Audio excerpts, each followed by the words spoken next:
தேவனுடைய வார்த்தை சொல்கிறது, மனுஷன் அப்பத்தினால மாத்திரமல்ல, தேவனுடைய வாயிலிருந்து புறப்படுகிற ஒவ்வொரு வார்த்தையினாலும் பிழைப்பான் என்று எழுதியிருக்கிறது. இதில் எழுதியிருக்கிற வார்த்தைகளை நான் விசுவாசிக்கிறேன். இயேசு கிறிஸ்து நாமத்துல எல்லா நன்மைகளையும் பெற்றுக்கொள்வேன். ஆமென். திருப்பம் 3 யோவான் 2ஆம் வசனம். பிரியமானவனே, உன் ஆத்துமா வாழ்கிறது போல நீ எல்லாவற்றிலும் வாழ்ந்து சுகமாயிருக்கும்படி வேண்டுகிறேன். ஆமென். இந்த கால வேளையில் நீங்க வந்த ஒவ்வொருவரும் எல்லாவற்றிலும் வாழ்ந்திருக்கணும்னு இந்த தேவன் விரும்புகிறார். ஆமென். அதுக்காக தான் இங்க அப்போஸ்தலனாகிய யோவான் தன்னுடைய சீஷர்களுக்கு எழுதுறான். தன்னை அடுத்த நிலைக்கு கொண்டு வரக்கூடிய காயுவுக்கு எழுதக்கூடிய ஒரு நிருபம் போது அந்த நிருபத்துல என்ன எழுதுறாரு அப்படி சொல்லும்போது, இது வரைக்கும் வாழ்ந்துட்ட காயோ இனிமேட்டு எப்படி வாழ்வேன்னு தெரியல அப்படின்னு எழுதல. ஐயோ இது முடியுது இது முடியாதுன்னு எழுதல. ஆனா ஆண்டவருங்க நமக்கு சில காரியத்தை சொல்லும்போது நம்ம அப்படியே அதை நம்ப வேண்டியது அவசியமாய் இருக்குது. இங்க சொல்றாரு, பிரியமானவனே, உன் ஆத்துமா வாழ்கிறது போல நீ எல்லாவற்றிலும் வாழ்ந்து சுகமாய் இருக்கும்படி வேண்டுகிறேன். அப்ப சுகமாய் இருக்கும்படி அப்படின்னு சொல்லும்போது நினைக்கிறோம் நமக்கு சுகம் ரொம்ப அவசியம். நான் ஆங்கில பைபிள்ல பார்க்கும்போது எப்படி சொல்லுதுன்னா, நீ செழிப்பாய் இருக்கும்படி விரும்புகிறேன்னு சொல்லுது. 2 விஷயம். ஒன்று, சுகமா இருக்கிறது நல்லது, செழிப்பா இருக்கிறதும் நல்லது. அப்ப செழிப்பா இருக்கிறதுன்னு சொல்லும்போது எப்படி சொல்லப்படுகிறது அப்படின்னு சொன்னா, ஒரு மனுஷன் எப்படிப்பட்டவனா இருக்கிறான் அப்படின்னா, இப்ப நான் இருக்கிறேன் இல்லையா, நான் எப்படிப்பட்டவனா இருக்கிறேன் அப்படின்னு சொன்னா, இந்த சரீரம் மனுஷன் கிடையாது. இதுக்குள்ளார ஆவி இருக்குது, ஆத்துமா இருக்குது. எது இருக்குது? ஆவி இருக்குது, ஆத்துமா இருக்குது. அப்ப ஒரு மனுஷன்னா ஆவி, ஆத்துமா, சரீரம் 3 சேர்ந்தது தான் மனுஷன். இப்ப நமக்கு மனுஷன்னா எது தெரியும்? சரீரம் மட்டும்தான் தெரியும். இது நான் இல்லை, எனக்குள்ளார ஒரு ஆவி இருக்கு, அதுதான் நான். இல்லைங்களா? அதான் இந்த உலகத்துல ஒரு மனுஷன் இறந்துட்டா என்ன பண்ணுவாங்க இல்லைங்களா? அவன் போயிட்டான் அப்படிம்பாங்க. அப்படின்னா என்ன? சரீரம் இருக்கும், ஆனா அவனுக்குள்ளார அந்த ஆவி போயிடுச்சு. அப்ப யோசிச்சு பாருங்க, மனுஷன் என்பவன் வெறும் சரீரத்துக்கு உடையவன் அல்ல, வெறும் ஆத்மாவுக்கு உடையவன் அல்ல, வெறும் ஆவிக்கு உடையவன் அல்ல, 3க்கும் உடையவன் என்ன பண்றான்? ஒரு மனுஷன் இருக்கிறான். ஆமென். அப்ப ஆவி, ஆத்மா, சரீரம் இதையெல்லாம் சேர்ந்தது தான் ஒரு மனுஷன். ஆமென். இப்ப நீங்கள் நானும் மனுஷியா இருக்கோம் இல்லையா? உங்களுக்கு ஆவி இருக்குது, உங்களுக்கு ஆத்மா இருக்குது, உங்களுக்கு சரீரம் என்ன பண்ணுது? இருக்குது. ஆமென் சொல்லாமா? அப்ப இங்க சொல்லும்போது சொல்றாரு, அப்ப எல்லாவற்றிலும் அப்படின்னு சொல்லும்போது இங்க சொல்லும்போது நமக்கு எல்லாவற்றிலும் பொதுவா கொடுக்குது. அங்க சொல்லும்போது ஆங்கில பைபிள் சொல்லும்போது பிசிக்கலா சரீரத்திலையும் நல்லா இருக்கணும். எதுல நல்லா இருக்கணும்? அப்ப ஒரு மனுஷன் ஆவியிலையும் நல்லா இருக்கணும், ஆத்மாவிலையும் நல்லா இருக்கணும், சரீரத்திலும் நல்லா இருக்கணும். சொல்லுங்க, ஆவியிலையும் ஆத்மாவிலையும் சரீரத்திலையும் அவன் செழிப்பா இருக்கணும். ஆமென். அப்ப செழிப்பா இருப்பது என்னை குறித்த தேவனுடைய சித்தம். உங்களுக்கு குறித்த சித்தம் என்ன? சொல்லுங்க, செழிப்பா இருப்பது என்னை குறித்த தேவனுடைய சித்தம். அப்ப தேவனுடைய சித்தம் என்ன இருக்கு, எப்படி இருக்கணும்னு நான் நினைக்கிறாரு? சரி சொல்லுங்க, நான் செழிப்பா இருக்குன்னு என் தேவன் விரும்புகிறார். நான் ஆரோக்கியமா இருக்கணும்னு என் தேவன் விரும்புகிறார். நான் நல்வாழ்வு இருக்கணும்னு என் தேவன் விரும்புகிறார். எனக்கு ஏராளமா இருக்கணும்னு என் தேவன் விரும்புகிறார். நான் தாராளமா இருக்கணும்னு என் தேவன் விரும்புகிறார். அப்ப என் தேவன் என்ன விரும்புகிறாரோ அதை தான் நான் விரும்பணும். இல்லைங்களா? இந்த பிள்ளைகள்கிட்ட பத்தி நம்ம தெரியும். தாய் தகப்பன் என்ன விரும்புகிறாங்களோ அதைப்படி பிள்ளைகள் இருந்துச்சுன்னு வச்சிங்களேன், அந்த குடும்பம் எப்படி இருக்கும்? குட்டி பரலோகம் போல இருக்கும். அப்ப தாயும் தகப்பன் பிள்ளைகளோடு ஒரு சந்தோஷமும் ஒரு சமாதானமும் ஒரு நிம்மதியும் இருக்கும்போது அங்க ஆசீர்வாதம் கரை புரண்டு என்ன பண்ணும்? ஓடும். அது இருக்கிற ஆசீர்வாதத்தை பொறுத்து இல்ல, இனி வரப்போகிற ஆசீர்வாதத்தை பொறுத்து இல்ல, அவங்களுக்குள்ள இருக்கிற சந்தோஷத்தை பொறுத்து என்ன பண்ணுது? இருக்குது. இல்லைங்களா? அதனால நம்ம அந்த நாட்கள் சொல்லுவாங்க, கூழ குடிச்சாலும் குளிச்சுட்டு குடி அப்படிம்பாங்க. ஏன் அப்படின்னா அதுல ஒரு ஃப்ரெஷ்ஷா இதுதான் எனக்கு இருக்குது, அதை நான் சந்தோஷமா என்ன பண்ண போறேன். அப்ப இந்த குடும்பத்துல சமாதானமும் சந்தோஷம் வரும்போது அந்த சமாதானத்தின் மூலமாக சந்தோஷத்தின் மூலமாக நமக்கு என்னெல்லாம் வேணுமோ அதெல்லாம் எல்லாம் என்ன பண்ணும்? ஒரு பக்கத்துல சொல்லுங்க, சந்தோஷமா இருங்க. சொல்லுங்க, பக்கத்துல சந்தோஷமா இருங்க. சொல்லுங்க, சந்தோஷமா இருங்க. நீங்க எப்படின்னா அது எப்படியும் சந்தோஷமா இருக்க முடியும்? என் பிரச்சனை என்னன்னு தெரியுமா அப்படின்னு கேட்குற. இப்ப பிரச்சனை நம்ம பார்த்துட்டோம், அது ஒன்றும் ஃபேஸ் பண்ண முடியல. ஃபேஸ் பண்ண முடியாதால அதை என்னால மாற்ற முடியாதுன்னு இல்லை, நம்ம முதல்ல சந்தோஷமா இருக்கும்போது மாறும். ஹல்லேலூயா. நமக்கு என்னன்னா மாறின போது சந்தோஷம். ஆண்டவர் சொல்றாரு, நீ சந்தோஷமாயிரு. மறுபடியும் சொல்ற, சந்தோஷமாயிரு. ஏன்னா அந்த சந்தோஷத்துல நீ மூவ் ஆயிட்டனா உன் பிரச்சனை மாறிடும். நீ சந்தோஷம் இல்லாத மூவ் பண்ணனா பிரச்சனை என்ன பண்ணாது? மாறாது. மாறாக இன்னும் அதுக்கு மேல பிரச்சனை சேர்ந்துதான் என்ன பண்ணும்? அப்ப எங்க சொல்றாரு, பிரியமானவனே உன் ஆத்மா வாழ்கிறது போல நீ எல்லாவற்றிலும் வாழ்ந்து நீ செழிப்பா இருப்பன்னு முதல்ல நீ என்ன பண்ணு நம்ப. அப்ப இங்க சொல்றாரு பிரியமானவனே. எப்படி சொல்றாரு? உங்களை ரொம்ப நேசித்தாண்டவர் சொல்றாரு. பக்கத்துல வருங்க, பிரியமானவனே உங்களை அழைக்கிறாரு. ஏன் பிரியமானவனே அழைக்கிறாரு தெரியுமா? வேதம் சொல்லுகிறது, இஸ்ரவேலை ஆசீர்வதிப்பதே கர்த்தருக்கு பிரியம். உங்களை என்னவா இருக்குன்னு அவருக்கு பிரியம், உங்களை ஆசீர்வதிக்குன்னு அவருக்கு பிரியமா என்ன பண்ணுது. அப்போ உங்களை பார்த்து சொல்றாரு, நீ ஆசீர்வாதமா இருக்குன்னு நான் விரும்புறேன், உன் மேல நான் பிரியமா என்ன பண்றேன். நமக்கு எது மேல பிரியம் நம்ம தான் முடிவு பண்ணணும். நமக்கு தேவையில பிரியமா, இல்ல நம்முடைய படிப்புல பிரியமா, நம்முடைய வேலையில பிரியமா, இல்ல எனக்கு தேவன் மேலதான் பிரியம். எத்தனை பேர் ஆமேன்னு சொல்லுது? அப்ப அதை தான் நாங்கள் செவ்வாய்க்கிழமையில சொல்லி கொடுக்குறோம். முதலாவது தேவனுடைய ராஜ்யத்தையும் அவருடைய நீதியும் தேடுங்கள், அப்போது இவைகளெல்லாம் உங்களுக்கு கூட. அப்ப எதை நீ தேடி போறியோ அதெல்லாம் உனக்கு கூட வருது. நீ போய்கிட்டே இரு, அது உன் கூட என்ன பண்ணும், உன்னை ஃபாலோ பண்ணும். அப்போ உன்னை ஃபாலோ பண்ண அதை வைக்க முடியுமா? வைக்க முடியும். நான் ஒருத்தரை ஃபாலோ பண்றேன். எப்படி சொல்றது? நான் ஒருத்தரை அவ்வளோதான் பாருங்க. இந்த ஃபேஸ்புக்கு இன்ஸ்டாகிராம் எல்லாம் அந்த ஃபாலோவர்ஸ் அதிகமாக இருந்தால் வெயிட்டு. ஏன் அந்த ஃபாலோவர்ஸ் அப்படி நம்மளை என்ன பண்ணும், நம்ம என்ன சொன்னாலும் அவங்க நம்பணும். என்ன பண்ணும் அவங்க? அப்போ யோசிச்சு பாருங்க, நீ கத்தரை நீங்க ஃபாலோ பண்றீங்கன்னா கத்தர் என்ன சொன்னாலும் நம்புறோமா? நீங்க யூடியூப்ல சொல்றதெல்லாம் நம்பிடுவோம், ஃபேஸ்புக்ல சொல்றதெல்லாம் நம்பிடுவோம், இன்ஸ்டாகிராம் எல்லாத்தையும் நம்பிடுவோம். ஆனா கத்தரை சொல்ற நம்பவே. ஆனா நீங்க நம்பணும், என் மேல இயேசு பிரியமா இருக்கிறார். சொல்லுங்க, என் மேல இயேசு பிரியமா இருக்கிறார். சொல்லுங்க, என் மேல இயேசு பிரியமா இருக்கிறார். பிரியமா இருக்கிற இயேசு சொல்றாரு, உன்னை ஆசீர்வதிப்பதே எனக்கு பிரியம். அப்ப பிரியமா இருந்தா தான் ஆசீர்வதிக்க முடியும். அப்ப ஆண்டவர் சொல்ற, உன் மேல நான் பிரியமா இருக்கேன், உன்னை ஆசீர்வதிக்க போறேன். அப்ப நீங்க சொல்லணும், ஆண்டவரே என்ன ஆசீர்வதிக்க, நான் உங்க மேல பிரியமா என்ன பண்றேன். அப்ப பிரியமும் சேருது. அல்லேலூயா. எத்தனை பேர் சந்தோஷம். அப்ப இங்க நீங்க சொல்லணும், பிரியமானவன் ஆத்மா வாடுகிறது போல. அப்படின்னா என்ன? உன் மனது எண்ணங்கள் தேவனை குறித்த எண்ணத்துல வாழ்ந்துருச்சுன்னா அது ஒண்ணுதான் என்ன பண்ணும், மாறும். அப்ப இன்னைக்கு முடிவு பண்ணும், என் தேவன் நான் செழிப்பா இருக்குன்னு தேவன் நினைக்கிறாரு, தேவன் விரும்புறாரு. எத்தனை ஆமென் சொல்லுது? சொல்லுங்க, நான் செழிப்பா இருக்குன்னு என் தேவன் விரும்புகிறார். நான் ஆவியில செழிப்பா இருப்பேன், ஆத்மாவில் செழிப்பா இருப்பேன், சரீரத்துல செழிப்பா இருப்பேன். இப்ப நமக்கு செழிப்பு சரீரம்னா நமக்கு டக்குன்னு புரிஞ்சிடும், ஆத்மா பத்தி நமக்கு என்ன பண்ணல. ஆமா, ஆனா அங்க சொல்லுது ஆத்மா வாழ்கிறது போல. எது வாழ்கிறது போல? சரீரம் வாழ்கிறது போலன்னு சொல்லல, ஆத்மா. அப்ப ஒரு மனுஷனுக்கு ஆவியில இருந்து ஆத்மாவுக்கும், ஆத்மாவில தான் சரீரத்துக்கு வேலை செய்யுது. நமக்கு சரீரம் தான் வேலை செய்யுது நினைச்சிட்டு இருக்கிறோம். சரீரம் வேலை செய்ய வைக்கிறது எது? ஆத்மா. அதுதான் பாருங்க, சில வேலைகளை நம்ம சோர்ந்து போய் டயர்டா படுத்திருப்போம் இல்லைங்களா? அது சரீரத்தால வந்தது இல்லை. எதால வந்தது? அது ஆத்மாவில சோர்வு வந்துருச்சு. அதனால எதில் வந்துருச்சு? சரீரத்துல. இப்ப நாம நினைக்கிறோம், இல்லைங்க சரீரத்துல சோர்வா இருக்குது. இல்லைங்க, அது ஆத்மாவில சோர்வு உண்டாயிடுச்சு. அதுதான் சொல்றாரு, பிரியமானே உன் ஆத்மாவில சோர்வு இருந்துச்சுன்னா உன் சரீரத்துக்கு சோர்வு வந்துடும். அதனால ஆத்மாவில செழிப்பா இருந்தன்னா உன் சரீரத்துக்கு செழிப்பு என்ன பண்ணும்? எத்தனை ஆமென் சொல்லுது? அப்ப என் மனது என்ன எப்போது செழிப்பா என்ன பண்ணும்? சந்தோஷமாகவும் சமாதானமாகவும் நிம்மதி என்ன பண்ணும்? அப்ப என்ன இருக்குத பொறுத்து தான் நம்ம வாழ்ந்து கொண்டிருக்கிறோம். என்னோட இருக்கிறவர் யாரும் எனக்கு என்ன பண்ணல. இப்ப நான் போதகரா இருக்கிறேன், நான் பாஸ்டரா இருக்கிறேன், இல்ல பிரதரா இருக்கிறேன் இல்லைங்களா? இப்ப நான் என்ன இருக்குதோ அது நடுப்பில் வாழ்ந்தேன்னா நான் முன்னேறவே முடியாது. ஆனா என்னோட இருக்கிறவர் யார் எப்படிப்பட்டது தெரிஞ்சுன்னா முன்னேறவே. எத்தனை ஆமென் சொல்லுது? சொல்லுங்க, பிரியமானவனே உன் ஆத்மா வாழ்கிறது போல நீ எல்லாவற்றிலும் வாழ்ந்து சுகமாய் இருப்ப.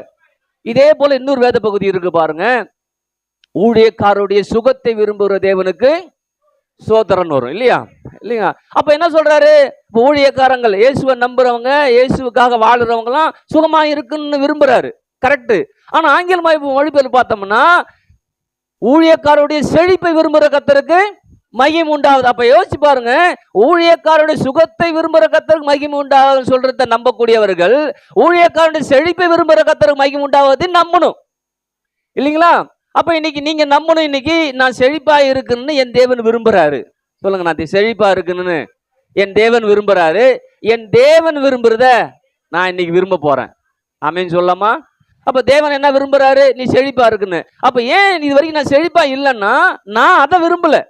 தரித்திரத்தை பெருசா யோசிச்சுட்டேன், என் பலவீனத்தை பெருசா யோசிச்சுட்டேன், நான் கஷ்டத்தை பெருசா யோசிச்சுட்டேன். இன்னும் சொல்ல போனா கர்த்தர் மறந்துட்டாருன்னு நினைச்சிட்டேன். என்ன பண்ணிட்டோம்? மறந்துட்டாரு. கர்த்தர் என்ன பண்ணிட்டாரு? என்ன மறந்துட்டாரு. அவர் மறந்ததால எனக்கு இவ்வளவு பிரச்சனை இல்லைங்களா? என்னை மறந்துட்டாரு, என்ன அவர் நினைச்சு பார்க்கல அப்படிலாம் யோசிக்கிறோம். அப்படிதான் ஏசாயா தீர்க்கத்தை சொல்றான் பாருங்க, ஏசாயா 40ஆம் அதிகாரத்துல அவன் சொல்றான், நம்ம சொல்ற மாதிரியே சொல்றான். ஏசாயா 40:27, யாக்கோபே, இஸ்ரவேலே, என் வழி கர்த்தருக்கு மறைவாயிற்று என்றும் என் நியாயம் என் தேவனிடத்தில் எட்டாமல் போகிறது என்று நீ சொல்லலேன். அப்ப என்னன்னா, நான் நியாயம் நியாயம்லாம் செய்யறேன், அது ஆண்டவருக்கு பாருக்கு தெரியாம போயிடுச்சு. நான் செய்யற என் வழி எல்லாத்தையும் அவர் மறைஞ்சி இருக்கிறாரு, எனக்கு அவரை பத்தி எனக்கு புரிஞ்சிக்கவே முடியலன்னு நம்ம சொல்லிக்கிட்டு இருக்கிறோமா? இன்னைக்கு அதே மாதிரி சொல்லிட்டு இருந்தா கர்த்தர் சொல்றாரு, இல்லப்பா நீ சொல்லிக்கிட்டு இருக்கிற, ஆனா உன் மேல ஒரு பிரியமா என்ன பண்றாரு சொல்லுங்க? என் மேல கர்த்தர் பிரியமா இருக்கிறார், என்னை அவர் மறக்கவே இல்லை, என்னை விட்டு அவர் விலகவும் இல்லை.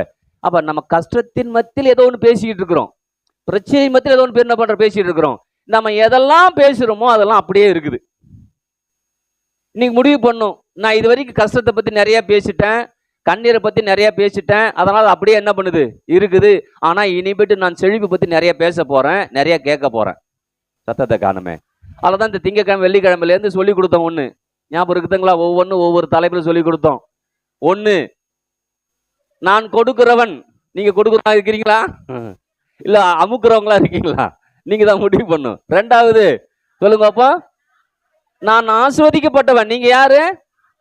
நீங்க என்ன இருக்குதோ அதை பொறுத்து தான் வாழ்ந்துட்டு இருக்கீங்கன்னா ஆசீர்வாதம் உங்கள்கிட்ட வரவே வராது. நான் எப்படிப்பட்டவனா இருக்கிறேன்னு தெரியணும். ஆமென் சொல்லுங்க. நான் ஆசீர்வதிக்கப்பட்டவன். மூணாவது, நான் பலுகக்கூடியவன், பெருகக்கூடியவன். இல்லைங்களா? நீங்க பலுகாம இருக்க முடியாது, பெருகாம இருக்கவே முடியாது. நாலாவது, நான் கடன் கொடுக்கிறவன், கடன் வாங்காதவன். இது ரொம்ப முக்கியமானது. இது ரொம்ப, ஏன்னா மனுஷன் இந்த கடன் வாங்காம கடன் கொடுக்காம அவனால இருக்க, டிரான்சாக்ஷன் நடக்காம இருக்கவே முடியும். ஆனா கர்த்தர் சொல்றாரு, நீ கடன் கொடுக்கிற ஆளுப்பா, கடன் வாங்காத ஆளு. நீங்க சொல்லலாம், நான் கடன் வாங்கிட்டேன் ஆண்டவர், என்ன பண்றது? இல்லப்பா, உன் நிலைமை அதுதான், ஆனா உன் நிலைமையை மாற்றும்படியா உனக்கு கடன் கொடுக்குற நான் என்ன பண்றேன்? எத்தனை ஆமென் சொல்லுது. அஞ்சாவது என்ன சொன்னோம்? அப்பா, நான் ஒரு வெற்றி சிறக்க பண்ணுகிற தேவன் என்னோட என்ன பண்றாரு? ஆமென். அப்ப யோசிச்சு பாருங்க, இதைதான் வாரம் முழுக்க கேட்கிறோம். இதையும் கேட்காத என்ன பண்ணுது ஜனங்கள்? இங்க எத்தனை பேர் கேட்டிருக்காங்க தெரியல. 5 தெரியுமாமா? தெரியும். 5 எத்தனை பேர் சொன்னது? எத்தனை முறை சொன்னோம்? சொல்றாரு பாருங்க, யோசுவாவோட 1:8, எப்பா நீ வெற்றி பெறணுமா, நீ முன்னேறணுமா, நீ சாதனையாளரா மாறணுமா? அப்ப மாறணும்னா இந்த வார்த்தை ஓயாம என்ன பண்ணும்? பேசிக்கிட்டே இருக்கு. சொல்ற, இந்த நியாயப்பிரமாண புஸ்தகம் வாயை விட்டு எது பிரியக்கூடாது? தேவனுடைய வார்த்தை பிரியவே கூடாது. அப்படி மட்டும் சொல்லி முடியல, இரவும் பகலும் தியானத்தை கொண்டிருப்பாயாக. அப்ப என்ன பண்ணும்? நான் படுக்கும் போதும் தூங்கும் போதும் எழுந்திருக்கும் போதும் அதை பேசிக்கிட்டே என்ன பண்ணும் இருக்கணும். எதை பேசிக்கிட்டே இருக்கணும்? நான் வாழ்வேன் இயேசு நாமத்துல, நான் முன்னேறுவேன், கர்த்தர் என்னோட இருக்கிறார், கர்த்தர் என்ன விலக மாட்டாரு, என்ன கைவிட, இதைதான் என்ன பண்ணும். ஆனா நாம நிறைய நேரம் இதை பேசுறதுக்கு தயக்கப்பட்டிருக்கிறோம். இன்னும் ஒண்ணு பேசிக்கிட்டே இருக்கிறோம். எதை பேசிட்டே இருக்கிறோம்? எத்தனை வருஷம் தான் தெரியல, இப்படி குப்பை கொட்டிக்கிட்டே இருக்கிறோம், இவ்வளோ கஷ்டப்படுறோம், இவ்வளோ கண்ணீர் வடிக்கிறோம். ஆண்டவரே உனக்கு கண்ணு இல்லையா? நானும் ஆண்டவர் ஆலயத்துக்கு வரேனே, சத்தம் போட்டு நான் பாடுறேன், எனக்கு ஒண்ணு, இப்படிலாம் பேசுறோம். அதை விட்டுட்டு இனிமேட்டு என்ன பண்ணும்? கர்த்தர் எனக்கு நல்ல மேய்ப்பராக இருக்கிறார், நான் தாழ்ச்சி அடையவே மாட்டேன். சிங்க குட்டிகள் தாழ்ச்சி அடைந்து பட்டினியாயிருக்கும், கர்த்தரை தெருகளுக்கோ ஒரு நன்மையும் குறைவுபடாது. சொல்லுங்க, ஒரு நன்மையும் குறைவுபடாது. அதுதான் தேவனுடைய சித்தம். சொல்லுங்க, ஒரு நன்மையும் குறைவுபடாது. இப்போ குறைவா இருக்குது, நம்ம என்ன பேசுறது? ஒரு நன்மையும் குறைவுபடாது. சொல்லுங்க பக்கத்தால, ஒரு நன்மையும் உனக்கு குறைவுபடாது. தூங்குனா எழுப்பி சொல்லுங்க, ஒரு நன்மையும் உங்களுக்கு குறைவுபடாது. ஆமென். ஆமா, குறைவு வருதுன்னா நான் அதை குறித்த அறிவு எனக்கு இல்லை, வேற ஒன்றும் கிடையாது. இல்லை, பிள்ளைங்களுக்கு நான் சொல்ல தெரியும், சில பாடத்துல பிள்ளைங்க ரொம்ப குறைவு மார்க் எடுக்கும், ஆனா இன்னொரு சப்ஜெக்ட்ல பயங்கரமா மார்க் எடுக்கும். என்ன காரணம்? இதை குறித்த அறிவு கொஞ்சமா இருக்குது, அதை குறித்த அறிவு அதிகமா இருக்குது, அதனால அது அதிகமா இருக்குது. ஆனா அந்த பிள்ளையால இதுல கொடுக்குற அதே எஃபெக்ட் இதுலயும் கொடுக்க முடியும், ஆனா அது கொடுக்கல. ஏன்னா அது முடிவு பண்ணுச்சு, இது எனக்கு வராது, அது எனக்கு வரும். அல்லேலூயா. என் பிள்ளை என்ன கேட்டுச்சு, அப்பா என்னென்னமோ படிப்பு இருக்குது, அந்த படிப்புலாம் ஏன் நம்மளால படிக்க முடியாது அப்படின்னு கேட்டுச்சு. அப்ப சொன்னேன், ஒரு 580 மார்க் நீ எடுத்திருந்தனாடா உன்னை எங்கனாலும் என்ன பண்ணிருப்பேன். அவன் கூப்பிடுவான், வாங்க சார் அப்படின்னு. இப்ப நம்ம தேடிக்கிட்டு இருக்கிறோம். அப்ப சொன்னேன், இதெல்லாம் விட்டுட்டோம். ஆனா இப்போ ஒரு சான்ஸ் கிடைக்குது, ஏதோ ஒரு படிப்பு படிக்க போறோம், கர்த்தர் ஒரு கிருபை காட்ட போறாரு. ஆனா அதில் நான் பெஸ்டா வருவேனா? திரும்பவும் சொல்றேன், எந்த காலேஜ் நமக்கு பிரச்சனை கிடையாது, எந்த இதுல படிக்கிறன்னு பிரச்சனை கிடையாது. படிக்கிறேன்னா அந்த படிக்கிற இலக்கை நோக்கி போயிட்டு இருக்கிறேன்னா, ஹல்லேலூயா. ஏன்னா நம்ம சில ஆரம்பிக்கும் போது நமக்கு எப்படி இருக்கும், சூப்பரா போகும். கொஞ்ச நாள்ல சோர்வு நமக்குள்ளார என்ன பண்றோம். ஏன்னா சோர்வுகள் வந்துட்டா அதன் பிறகு எந்த வேலையும் செய்யவே முடியாது. ஒவ்வொருத்துக்கும் ஒவ்வொரு விதமான சோர்வு இல்லைங்களா. ஒருத்தருக்கு பணம் இல்லைன்னா சோர்வாயிடும், ஒருத்தவங்களுக்கு சாப்பாடு இல்லைன்னா சோர்வாயிடும், ஒருத்தவங்க கடன் கேட்டாங்கன்னா சோர்வாயிடும், ஏதோ ஒரு சோர்வு வருது. ஆனா இங்க சொல்றாரு பாருங்க 40ஆம் அதிகாரத்துல, சோர்ந்து போகிறவனுக்கு ஒரு பலன் கொடுத்து சத்துவம் இல்லாத ஒரு சத்துவத்தை என்ன பண்றாரா. அப்ப யோசிச்சு பாருங்க, எந்த விதத்துல நீங்க சோர்ந்து போயிருக்கிறீங்களோ அந்த விதத்துல சோர்வை நீக்கி அதுல கர்த்தர் உங்களுக்கு செழிப்பை உண்டாக்க தேவன் நல்லவராய். எத்தனை பேர் ஆமென் சொல்லுது சொல்லுங்க. சோர்ந்து போகிற எனக்கு கர்த்தர் பலன் கொடுத்து சத்துவம் இல்லாத எனக்கு சத்துவத்தை கர்த்தர் பெருக பண்ணுகிறார். ஆமென் சொல்லுங்க. நான் வாழ்ந்திருப்பேன், நான் செழிச்சிருப்பேன், நான் முன்னேறுவேன், என்னை யாரும் தடுத்து நிறுத்த முடியாது, தடை பண்ண முடியாது, நான் உயர்ந்திருப்பேன் இயேசுவின் நாமத்தினாலே. ஆமென் சொல்லுங்க. ஆத்மா வாடுகிறது போல நான் எல்லாவற்றிலும் வாழ்ந்திருப்பேன். இந்த மனது எண்ணங்கள் இந்த வார்த்தைகளை பேசிட்டு இருக்கா உங்களுக்கு. நீங்க எங்கனாலும் இருக்கலாம், என்ன சுச்சுவேஷன்னாலும் இருக்கலாம், ஆனா வாழ முடியுங்கிற எண்ணம் உங்களுக்குள்ளார வந்துகிட்டே இருந்துச்சுன்னா, வார்த்தை வந்துருச்சுன்னா உங்களை கர்த்தர் வாழ வச்சிருவார். ஆமென். எந்த இடத்துல இருந்தாலும் கர்த்தர் வாழ வச்சிருவார். ஆமென். சிங்க கபில போட்டாலும் கர்த்தர் வாழ வச்சிருவாரு, எரிகிற அக்கினி சூழல போட்டாலும் கர்த்தர் ஏன்னா கர்த்தர் யாருங்கிற படம் அவருக்கு என்ன பண்ணுச்சு அவங்களுக்கு.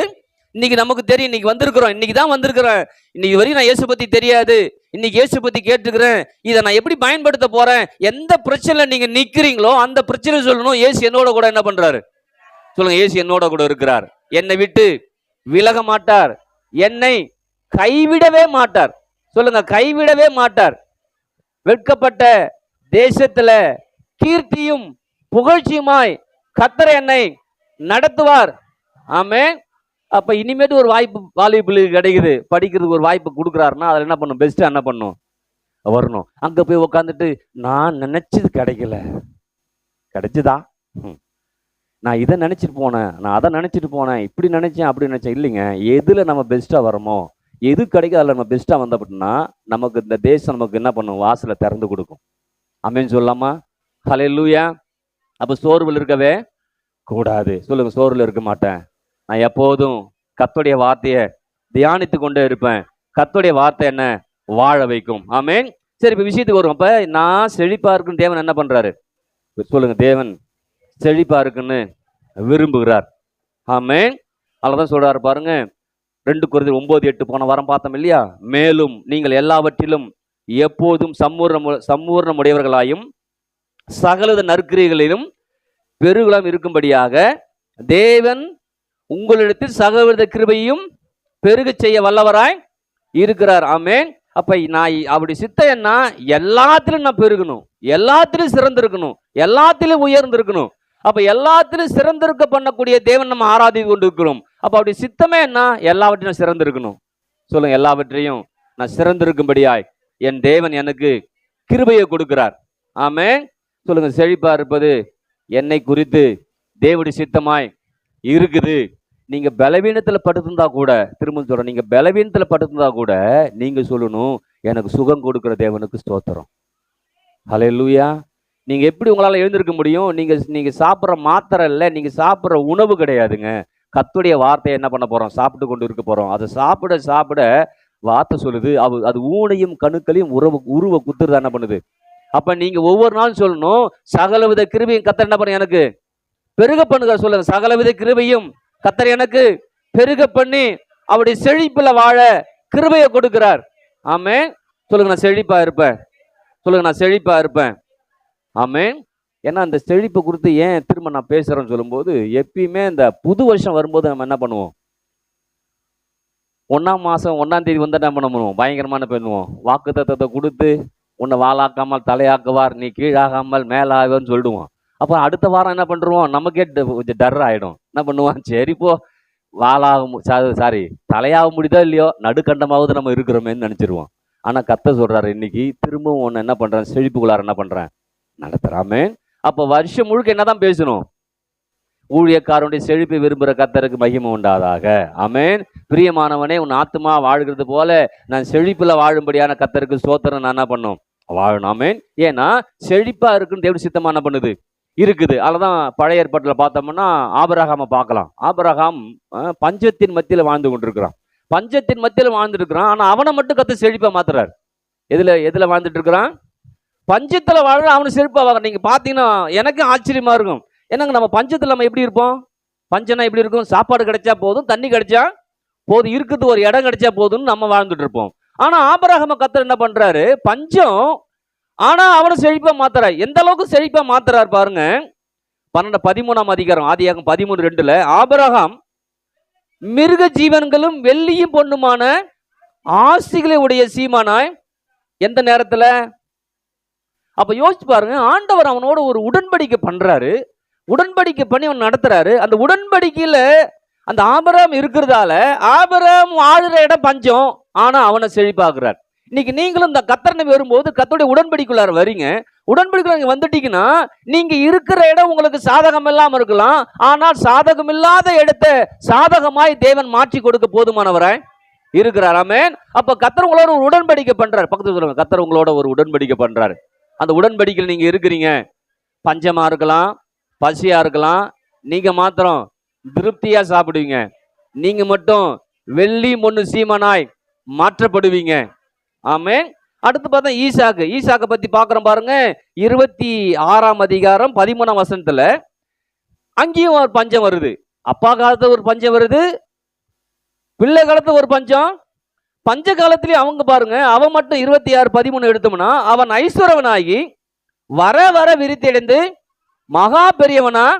அப்ப யோசிச்சு பாருங்க, அன்னைக்கு தேவன் ஆபிரகாம் அழைத்து உன் சந்ததியை வானத்தின் போல பெருக பண்ணுவேன் ஆசீர்வாதத்தெல்லாம் கொடுத்து, நான் உன்னை ஆசீர்வதிப்பேன், உன்னை சபிப்பேன், பூமியில உனக்குள்ள ஆசீர்வதிப்பேன் சொன்ன வார்த்தையின் அந்த சாரா அவங்க மகனுக்குள்ளார என்ன பண்ணுது. சரி, நீங்க வந்திருக்கிறீங்க, இல்ல நான் இந்த பின்னணியில வந்திருக்கிறேன், நான் இந்த குடும்பத்திலே வந்திருக்கேன், நான் இந்த பிரச்சனை வந்திருக்கிறேன், நீங்க ஒரு யோசிச்சீங்கன்னா கர்த்தர் சொல்ற, இல்லப்பா நீ ஆசீர்வாதம் தேவனுக்குள்ளார வந்திருக்கிற, நீ கர்த்தர் உன் மேல பிரியமா இருக்கிறாரு, உன் ஆசீர்வதிக்கு சித்தமுள்ளவரா இருக்கிறாரு, நீ கண்டிப்பா ஆசீர்வாதமா என்ன பண்ணுவ இருப்ப. ஆமென் சொல்லாமா. அப்ப பஞ்ச தேசமா இருக்குது, ஆனா கர்த்தர் என்ன பண்றாரு, அவனை ஐஸ்வர்யனா மாத்துறாரு. எப்படி மாத்துறாரு, அதுக்கு முதல் வசனம் பார்த்தோம்னா பஞ்ச தேசத்துல விதை விதைத்தான், அவன் என்ன பண்றாராம், அவரு 100 மடங்கு பலன் அவனை அனுபவிக்க.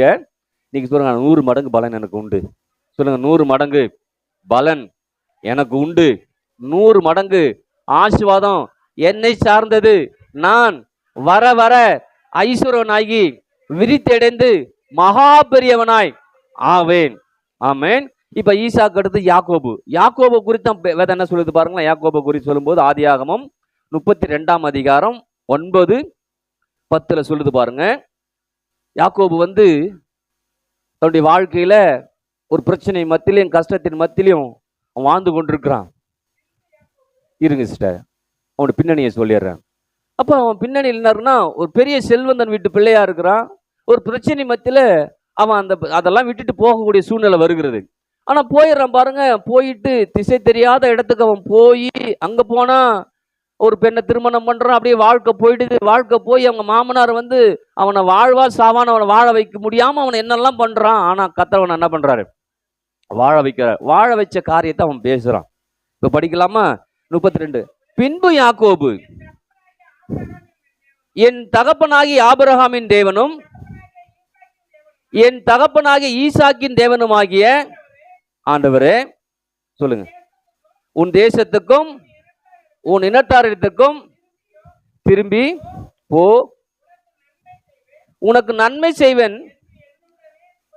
என்று என்னுடனே சொல்லி இருக்கிற கர்த்தாவே, அடியேனுக்கு தேவரீர் காண்பித்த எல்லா தயவுக்கும் எல்லா சத்தியத்துக்கும் நான் எவ்வளவு வேணும் பாத்திரன் அல்ல. நான் கோலும் கையுமா இந்த யோர்தானை கடந்து போனேன். இப்போது இரண்டு பரிவாரங்களையும் உடையவனாய். அப்ப யோசிச்சு பாருங்க, அவன் எல்லாம் இழந்து வாழ்க்கையை அவன் ஆரம்பிச்சா கூட அவன் என்ன பண்றாரு, ஆசீர்வாதத்துல நடத்துறாரு. வெறும் ஆசீர்வாதம்னா எந்த அளவுக்கு ஆசீர்வாதம்னா, போகும்போது வெறும் கோலும் கையுமா போனா, வரும்போது 2 பரிவாரங்களை என்ன பண்றான்? அப்ப 2 பரிவாரங்கள்ல ஒன்ன பிரிச்சு ஒன்ன முதல்ல அனுப்புறான், 2வது என்ன பண்றான்? அப்ப அவன் வாழ்க்கையில கர்த்தருடைய ஆசீர்வாதமும் கர்த்தர் அவனை செழிப்பாக்கக்கூடிய விதமும் அவனை பொறுத்ததல்ல, அது தேவனை பொறுத்துதான் என்ன பண்ணுது. நீங்க வந்திருக்கிறீங்க, வந்த ஒவ்வொருத்தரும் என் நிலைமை இப்படி, உங்க நிலைமைன்னு ஒவ்வொருத்தரும் ஒரு நிலைமையை பேசிட்டு இருக்கிறோம். ஆனா இந்த நிலைமைக்கும் இந்த சூழ்நிலைக்கும் அப்பாற்பட்டவனாய் இந்த தேவன் இருக்கிறாருங்கிறது முதல்ல புரிஞ்சுக்கணும். ஆமென் சொல்லலாமா? அப்ப யாக்கோபு கோலும் கையுமா போனா, கர்த்தர் என்ன பண்ற அவனை ஆசீர்வதித்து, நீங்க யோசிச்சு பாருங்களேன். நம்ம ஏதோ ஏதோ வாழ்ந்தா போதுன்னு நீங்க ஒருவேளை இருந்தா கூட கர்த்தர் நல்லா வாழ வைக்கணும்னு விரும்புறார். இங்க யாக்கோபு சொல்றான், நான் வாழ்ந்தா போதுன்னு போனாங்க, ஆனா ஆண்டவர் என்ன பண்றாரு, என்ன 2 பரிவாரோட கர்த்தர் என்ன பண்ண ஆசீர்வதித்து என்ன பண்றாரு, நடத்துறாரு. அடுத்த வசனம் பார்ப்போம். இப்படியே போனா யோசேப்பு நாட்கள்லயும் அப்படிதான் பாருங்க. யோசேப்பு தன்னுடைய வாழ்க்கையில பலவித பிரச்சனையை சந்திப்பான். 41 52 51 பார்த்தோம்னா பலதரமான பிரச்சனைகளை பார்ப்பான்.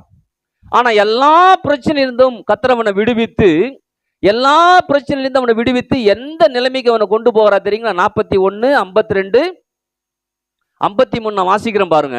52, நான் சிறுமைப்பட்டிருந்த தேசத்தில் தேவன் என்னை பலுக பண்ணினார் என்று சொல்லி இளையவனுக்கு எப்பிராயிம் என்று. அப்ப யோசிச்சு பாருங்க, அவனே வாழ்வதற்கு வழி இல்லாம இருக்குது, ஆனா அவனை என்ன பண்ற கர்த்தர் பலுக. இன்னைக்கு நீங்க எந்த இடத்துல இருந்தாலும் நீங்க அவமானப்பட்டோ கஷ்டப்பட்டோ நீங்க இருந்தீங்கன்னா கர்த்தர் சொல்றாரு உங்களை பலுக பண்றாரு. நாம என்ன நினைக்கிறோம், வாழ்ந்தா போதுங்க, இந்த பிரச்சனை முடிஞ்சா போதும் நினைக்கிறோம். ஆண்டவர் அப்படி விடுறாருல்ல, அதை மாற்றி இப்படி ஒரு பிரச்சனை நடந்ததே தெரியாத அளவுக்கு கர்த்தர் மாத்த போதுமானவராய் இருக்கிறார். ஆமென். நேத்து கூட நான் என் மனைவி சொல்லிக்கிட்டு இருந்தேன், இந்த வெயில்லாம் பயங்கரமா இருக்கு இல்லையா, நைட்ல தூங்குறது ரொம்ப லேட் ஆகுது, அவ்வளோ வேர்வையா இருக்குது இல்லையா. அப்போதான் சொல்லிட்டு இருந்தேன், இந்த மழை நாள் வரும்போது அப்படியே மறந்துடுது, இந்த வெயில் என்ன பண்ணுது. அப்போ குளிர் தாங்க முடியல, ஓம் போர்வையை கூட ஏன் போர்வையை கூட போர்வை புதுசா வாங்கி போத்திக்கிறோம். ஆமா தானே. ஆனா இப்ப அவ்வளவு வேர்வையா என்ன பண்ணுது, யோசிச்சு பாருங்களேன். இது மறந்துடுது, அடுத்த வருஷம் வரும்போது அப்படி வெயிலே தெரியுது. எத்தனை பேருக்கு புரியுது? இது நமக்கு நல்லா தெரியும். இப்ப கர்த்தர் சொல்றாரு, நீங்க கஷ்டப்பட்டு நஷ்டப்பட்டு நீங்க பிரச்சனையிலே இருக்கிறீங்களா, கர்த்தர் சொல்றா அது ஒரு நாள் மறக்கிற அளவு கர்த்தர் நடத்துவார். எத்தனை ஆமென் சொல்லுது? இப்ப வெயில் இருக்கிறது புரியுது, ஆனா மழை வரும்போது மறந்துடுது. ஆமென் சொல்லலாமா? அதே போல நீங்க கஷ்டப்படுறீங்க, ஒரு நாள் இந்த கஷ்டமே மறந்துடும், மறந்துட்டு யோசிச்சு பார்ப்போம், இப்படி ஒரு கஷ்டம் இருந்துச்சாமலன்னு யோசிச்சு பார்க்குற அளவு கர்த்தர் மாத்துவார். ஆமென் சொல்லலாமா? அப்ப யோசேப்பு சொல்றான் பாருங்க, நான் எவ்வளவு கஷ்டப்பட்டேன், எவ்வளவு பிரச்சனை அனுபவிச்சேன். அவனுடைய பிரச்சனை கிட்டத்தட்ட ஒரு 13 வருஷம் பிரச்சனை அனுபவிக்கிறான். எத்தனை வருஷம்? வேததர்பா அவன் 13 வருஷம் பிரச்சனை அனுபவிக்கிறான். ஆனா அவன் பிரச்சனை முடிவுல ஒண்ணு சொல்றான், நான் பிரச்சனையை பார்க்கல ஆண்டவரே, என்ன பலுக பண்ணியிருக்குன்னு பார்க்கறான். நம்ம எப்படி பார்க்க போறோம்? ஹல்லேலூயா சொல்லுங்க. செழிப்பு என்னை குறித்து தேவனுடைய சித்தமா இருக்கிறது. பஞ்சமா இருக்கலாம், பசியா இருக்கலாம், பிரச்சனையா இருக்கலாம், கஷ்டமா இருக்கலாம், எதுவா இருந்தாலும் கர்த்தர் என்னை செழிப்பா மாத்துவார். சொல்லுங்க, செழிப்பாய் மாத்துவார். ஆமென். இப்படியே போனோம்னா அடுத்து பார்த்தோம்னா மோசேயை பார்க்குறோம் பாருங்க. யாத்திராகமம் 3ஆம் அதிகாரத்துல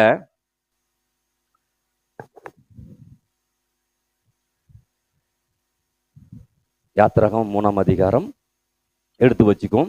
7, 8 நான் சொல்றேன், வாசிக்கிறேன். அப்போது கர்த்தர் எகிப்தில் இருக்க என் ஜனத்தின் உபத்திரவத்தை நான் பார்த்து ஆலோட்டுகளின் நிமித்தம் அவர்கள் இடுகிற கூக்குரலை கேட்டேன். அவர்கள் படுகிற வேதனைகளையும் அறிந்திருக்கிறேன். அவர்களை எகிப்தின் கைக்கு விடுதலையாக்கவும் அவர்களை அந்த தேசத்திலிருந்து நீக்கி கானானியரும் ஏத்தியரும் எமோரியரும் பெரிசியரும் ஏவியரும் எபியூசியரும் இருக்கிற இடமாகிய பாலும் தேனும் ஓடுகிற நலமும் விசாலமான தேசத்திலே கொண்டு போய் சேர்க்கிறதற்கும் இறங்கினேன். என்ன பிரச்சனை அப்படின்னு சொன்னா, இஸ்ரவேல் ஜனங்கள் அடிமைத்திலிருந்து கர்த்தர் மீட்டு கொண்டு வரார். கொண்டு வருவதற்கு முன்பாக மோசேயை அழைக்கிறார். மோசேயை அழைச்சிட்டு சொல்றாரு, அப்பா ஜனங்க ரொம்ப கஷ்டப்பட்டு இருக்கிறாங்க, அந்த கஷ்டத்துல நாங்கள் விடுவிச்சு கொண்டு வரங்கிறது ஓகே, நார்மல் இல்லைங்களா. இப்ப நீங்க சொல்றீங்க, நான் இந்த ஒரு 10 லட்ச ரூபா கடன்ல இருக்கிறேங்க. எத்தனை 10 லட்சம் கடன்ல இருக்கிறது? பரவாயில்ல, எல்லாம் பாக்கியவான்களா இருக்கிறீங்க. கீழப்பன் தான் கேட்டேன், எத்தனை பேர் 10 லட்சம் கடன் அவங்களாம் முழிக்கிறாங்க. சரி 5 லட்சம் எனக்கு ஒரு 5 லட்சம் கடன் இருக்குதுன்னு நாங்கள் பார்த்தோங்க. கர்த்தர் கேன்சல் பண்றாருன்னு அடுத்து 4 லட்சம் அவங்க எப்படி வாங்கினேன், எதுக்கு வாங்கினேன், என்னமோ வந்துருச்சு, ஏதோ பிரச்சனை வந்துருச்சு. இன்னைக்கு யோசிச்சு பாருங்க, உங்க வாழ்க்கை ஏதோ ஒரு பிரச்சனை வந்துருச்சு, அதை நான் எப்படி சால்வ் பண்ண போறேன் அப்படின்னு நீங்க யோசிச்சீங்கன்னா கர்த்தர் சொல்றாரு, நான் சால்வ் பண்ணி தரேன் உனக்கு. ஹல்லேலூயா. எத்தனை ஆமென் சொல்லுது? அப்ப யோசிச்சு பாருங்க, ஏதோ பிரச்சனை மத்த கஷ்டத்தின் மத்தியில் ஜனங்கள் அடிமைத்தனத்துல போயிட்டாங்க, இருந்துட்டாங்க. ஆனா அடிமைத்தனத்துல போனவங்கள கர்த்தர் மீட்டு எடுத்து வருகிறார். என்ன பண்றாரு? இப்ப நீங்க என்ன நினைப்பீங்கன்னா, இது பண்ணிட்டு தப்பு, அது பண்ணிட்டு தப்பு, நம்ம நிறைய நேரம் அதான் யோசிச்சுட்டு இருப்போம். நானே யோசிப்பேன், ஆண்டவரே இதை தப்பா பண்ணிட்டேன், அதை தப்பு பண்ணிட்டேன் அப்படின்னு சொல்லுவேன். ஆனா கர்த்தர் அதுல இருந்து விடுவிச்சு அதை என்ன பண்ணணும்னே அதை மறந்து போகிற அளவு கர்த்தர் செய்வார். எத்தனை பேர் ஆமென் சொல்லுது? இப்ப அடிமைத்தனத்துல இருக்கிறாங்க ஜனங்கள், ஆண்டவர் சொல்றாரு அவங்களை விடுவித்து கொண்டு வரேன்னு சொல்றாரு, அது நியாயம். ஆனா கொண்டு வந்துட்டு எங்க கொண்டு போறோம்னு சொல்றாரு பாருங்க, அது அநியாயமா இருக்குது. எத்தனை பேருக்கு புரியுது? வெளியில கொண்டு வந்த இப்ப நீங்க சொல்ற இல்லையா, இப்ப நீங்க 10 லட்சம் கடன்ல இருக்கிறீங்க, கர்த்தர் சொல்றாரு 10 லட்சம் கடனை அடைச்சிடறேன்னு, உங்களுக்கு எப்படி இருக்கும்? அப்பா சோத்திரம் ஆண்டவரே அம்போம். கர்த்தர் சொல்றாரு அடைச்சிட்டு நீ 10 லட்சம் கடன் கொடுக்குறவங்க மாத்திரம் எப்படி இருக்கும்? இது அநியாயமா தானே பண்ணும். சத்தத்தை காணும் ஒண்ணும். ஹல்லேலூயா. இப்ப சொல்றாரு, ஆண்டவர் சொல்றாரு, எப்பா நீ அங்க அடிமைத்தனத்துல வர, உன்னை மீட்டு எடுக்க போறேன். உன்னை மீட்டு எடுத்து ஒண்ணு இல்லாத இடத்துல கொண்டு போகல, பாலும் தேனும் ஓடுகிற, பாலும் தேனும் இருக்கிற தேசம் இல்லைங்க, பாலும் தேனும் ஓடுகிற தேசம். அப்ப யோசிச்சு பாருங்க, கர்த்தருடைய சித்தமே என்னன்னா பாலும் தேனும் ஓடுகிறது தான். சொல்லுங்க, பாலும் தேனும் ஓடும். இப்ப நம்ம பாலை பொங்க விட மாட்டேங்கிறோம். பால் என்ன பண்ண மாட்டோம் அடுப்புல? ஐயோ பொங்கிருச்சுன்னா திட்டுற வேற, பார்க்க சொன்னா ஒன்னு அடுப்பு அப்படிங்கிறோம். இப்ப பால் 5 பாக்கெட் உள்ளே இருக்கு, என்ன பண்ணுவான்?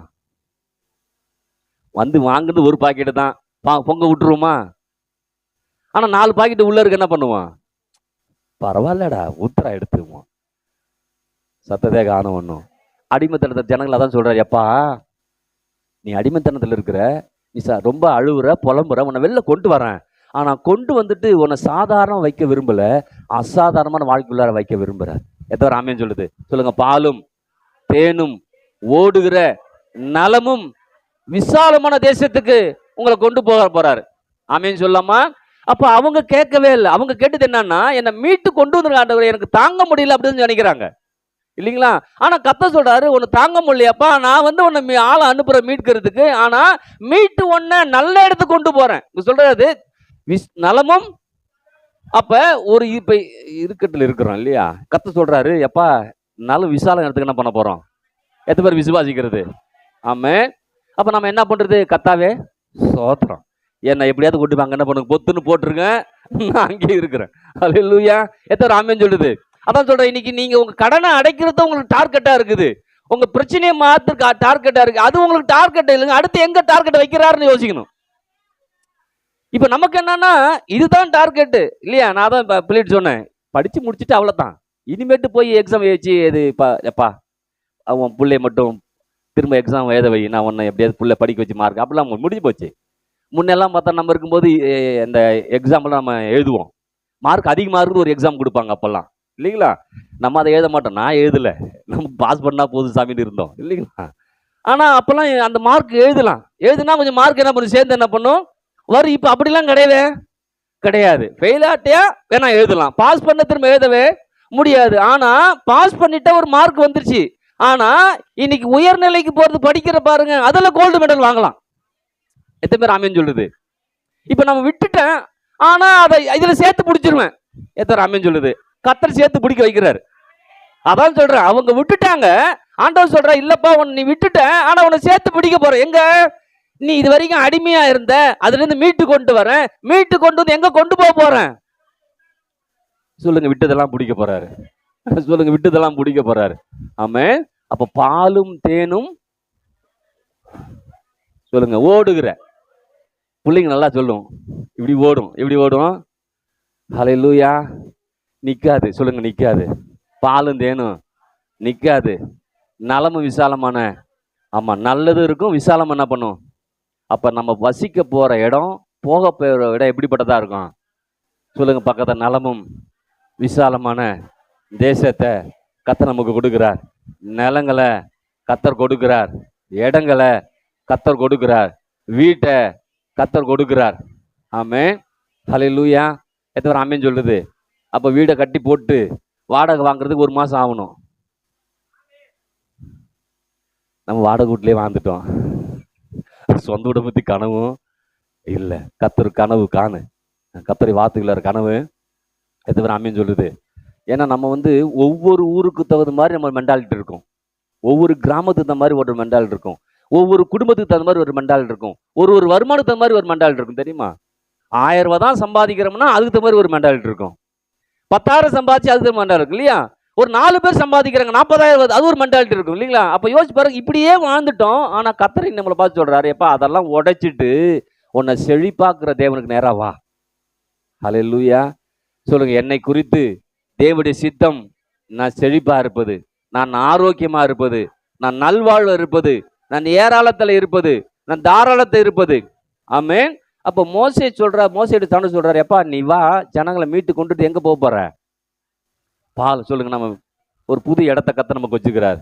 ஒரு புதிய ஆசை கர்த்தர் வச்சுக்கிறார். ஆமென். யோசிக்காத வச்சுக்கிறாரு பக்கத்துல. நீ யோசிக்காதெல்லாம் வச்சுக்கிற சொல்லுங்களேன் பக்கத்துல.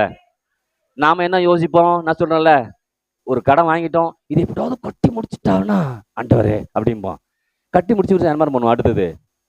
அடுத்து வாங்குறது தான் யோசிப்பதை தவிர கொடுக்கறது யோசிக்க மாட்டோம். ஆனா இன்னைக்கு முடிவு பண்ணும், நான் கொடுக்கிறவனா கர்த்தர் என்னை மாற்ற விரும்புகிறேன். ஹல்லேலூயா.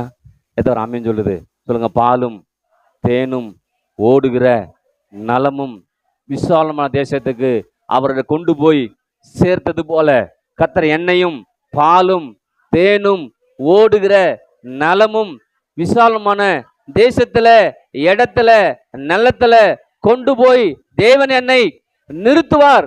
ஆமென். எத்தனை பேர் சந்தோஷம்? சொல்லுங்க. நான் வாழ்ந்திருப்பேன், நான் உயர்ந்திருப்பேன்.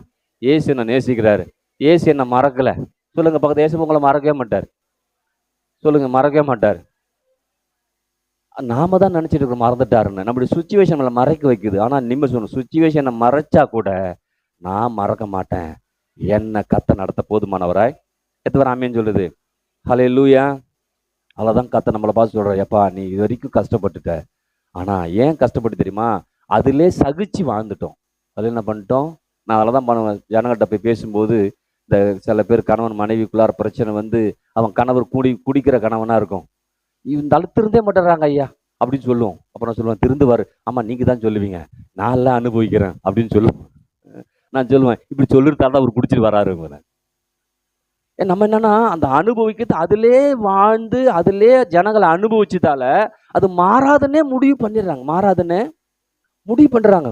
உங்களுக்கு தெரியுமா இவரை பத்தி அப்படின்னு அது கதையா என்ன பண்ணுது சொல்லுது. அவர் சொல்றாரு, நல்லா சொல்லு நல்லா சொல்லு அப்படிங்கிற. ஏன்னா அடுத்தது நான் திரும்ப செய்ய தான் போறேங்கிறாரு.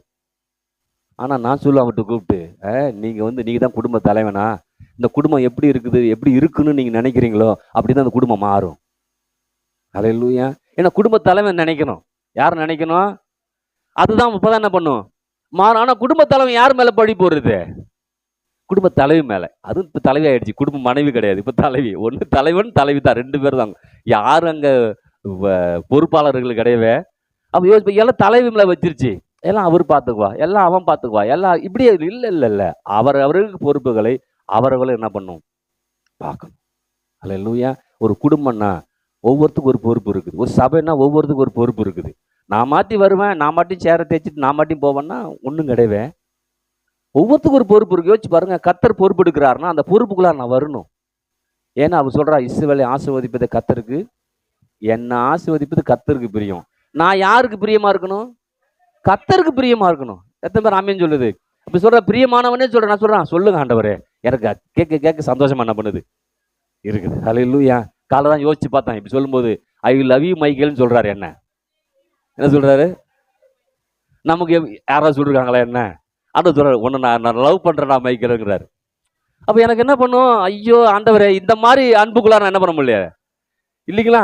இப்போ காசு குறைவா இருந்தால் கூட வந்துருது ஏதாவது இல்லையா? வண்டி சரியா ஓட மாட்டேங்குது. ஆனா இப்ப ஆண்டு சொல்றாரு, நான் என் சந்தோஷத்துலவா, என் சமாதானத்துலவா, என் செழிப்புக்குள்ளாரவா உன் வண்டி சூப்பரா இருக்குங்கிறாரு. ஹல்லேலூயா. எத்தனை ஆமென் சொல்றது? சொல்லுங்க. கர்த்தர் என்ன நேசிக்கிறார். எனக்கு சந்தோஷம் வந்துருச்சு. நேசிச்சாருன்னா கண்டிப்பா உண்டு. என்ன பண்ணும்? உண்டு. எத்தனை பேர் ஆமென் சொல்லுது?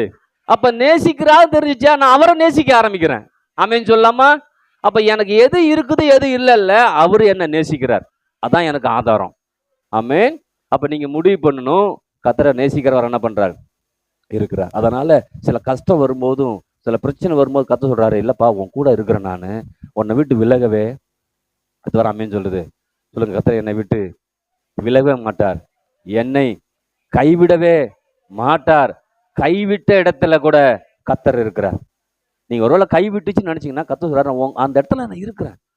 அதை மறந்துட்டு நீ வாழ்ந்துடாத. அந்த இடத்துல நீ முடிவு பண்ணு, கண்டிப்பா என்ன செழிப்புள்ளார் கர்த்தர் என்ன பண்ணுவார், நடத்துறாமே. அப்ப வெட்கப்பட்டுட்டீங்களா, அழுவாதீங்க, புலம்பாதீங்க. யாருக்கும் நடக்காத நடந்து போச்சுன்னு யோசிக்காதீங்க. ஒவ்வொருத்தருக்கும் ஒவ்வொரு விதமா நடக்குது. ஆனா இன்னைக்கு கர்த்தர் சொல்றாரு, எல்லாவற்றையும் மாற்றி உன்னை ஆசீர்வாதத்திலையும் நன்மையிலையும் செழிப்பிலையும் பாதுகாப்பிலும் கர்த்தர் போதுமானவராய் இருக்கு. சொல்லுங்க, கர்த்தர் என்ன நேசிக்கிறார். சொல்லுங்க பக்கத்துல, கர்த்தர் இயேசு உங்களை நேசிக்கிறாரு. எல்லாமே சூப்பரா இருக்கும், எல்லாமே அருமையா இருக்கும். அவர் நேசிக்கிறாருன்னு நீங்க நம்புங்க. ஆமென். ஹல்லேலூயா. ஏந்திருக்கலாமா?